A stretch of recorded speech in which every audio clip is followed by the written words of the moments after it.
Sinampahan na ng reklamo ng Philippine National Police ang motoristang nag-viral sa social media matapos makuda ng video ang pagbunot at pagkasanito ng baril laban sa nakasagian nitong siklista.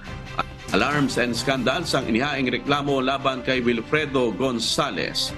Ayon kay Quezon City Police District Director Police Brigadier General Nicolas Torre, pagamat ayaw magsampa ng reklamo ng siklista, ang mga pulis na mula sa Gala Station ang nagsampa ng kaso laban kay Gonzales na isa ring dating pulis. Napag-alaman na na-dismiss si Gonzales sa serbisyo noong June 2018 dahil sa pagiging abusado. Pakinggan natin si PNP Chief Police General Benjamin Acorda Jr.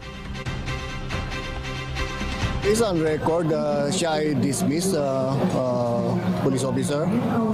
May pilang kaso kanya. I think grave threat yung as basis for his dismissal. Grave misconduct for gun toting and oral defamation.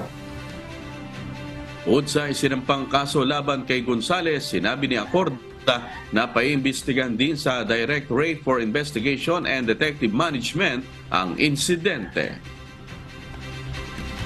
I for one, I don't encourage to give protection or to give or to condone or tolerate yung mga ganung actions. That's why I encourage yung ating DIDM to look into matters if there are things that were violated. Kasi talagang kung ang kapulisan ay mismong makikita na sila ang nagbibigay ng insinuations that we are protecting this kind of actions, medyo hindi maganda and we will not tolerate it.